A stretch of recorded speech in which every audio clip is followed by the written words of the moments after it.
If you're a viewer, you know we're super excited about the appointment of a new CEO. Lorna Dueck is joining us this morning as well. So welcome, Lorna.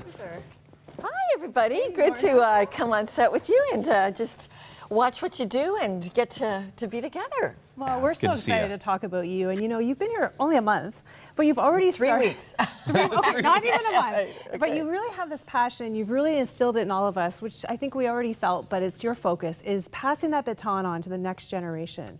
Well, you know, that's the fun of coming to a big team. We're going to launch right out with a big idea called Generation to Generation, because this is a really significant year for all of us understanding that we've got a role to play, and a role to play as a ministry. We're going to be celebrating David's 80th birthday, our founder, but there's something new coming for the idea of how do we connect this great historic faith with the crowds and crowds of youth behind us.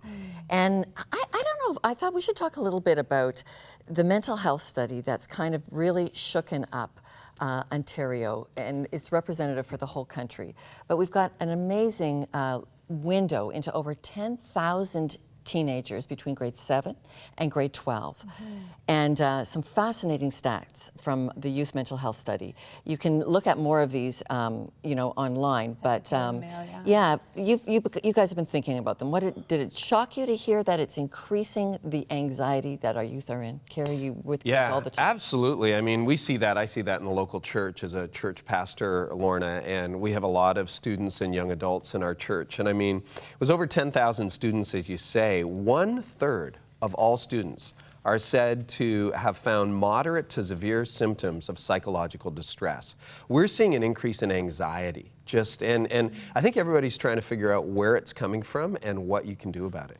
I think what's shocking to me is that it's only been an increase in the last 2 years, from a quarter of youth saying they feel that moderate to severe psychological stress to 1/3 in 2 years. So that makes me think, what's happened in the last 2 years? And I even can't help wondering if that generalized anxiety isn't maybe across the board for all ages, as we see terrorism on the increase, innocent people being killed with no warning.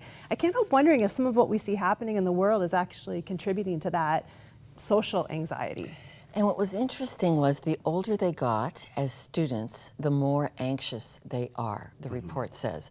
So while you've got kids that are in grade 12, nearly 28% of them are spending 5 or more hours on social media. So that's like every day.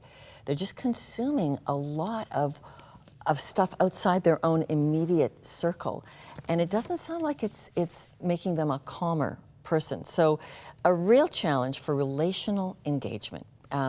Cheryl, what's your favorite thing to do with young adults, with young people, with kids? How do you think the relational engagement piece works best? Yeah, I think always going out to eat or grab a coffee or something. Like, it's sitting around a table. That's what I love to do with my friends that are younger, and just chat with them. They seem to love it too. You think in a social media age they wouldn't, but they do. They like the real time. Is that the pastor heart, Carrie? Is that what you're finding too? Yeah, we're finding relationship really, really helps. That what they need, because answers aren't always easy, but what they need is someone to have the conversation with. And so at Connexus Church, where I serve, we are really big on conversations with millennials. We put everyone in a small group. And I think, you know, solitude is one thing, but isolation can be a tool of the enemy. And I think a lot of people feel isolated, especially a lot of young people, as connected as we are. Yes. So we're trying to break down that isolation. And I think being authentic too, because you know, one of my favorite quotes about social media is that you're comparing your behind the scenes mess with someone's highlight reel. So you're always looking at their life thinking it's all together, but what's on social media is not the truth of our lives. And it's not appropriate that it would be. So I think that creates the stress too, like, I don't have my life together enough. Look at how together they are and what they get to do and their friends, and comparison. Yeah, absolutely. Well, we, you know, I love it that we have a prayer line here that is age-free. No, it doesn't matter what age you are. Call us at 1-866-273-4444, and there are people there 24/7 that can pray with you and just talk about this anxiety level that you may be experiencing. But we're going to talk a little bit more about how we at the Huntley Street family are going to keep making these connections generation to generation to keep us all spiritually growing.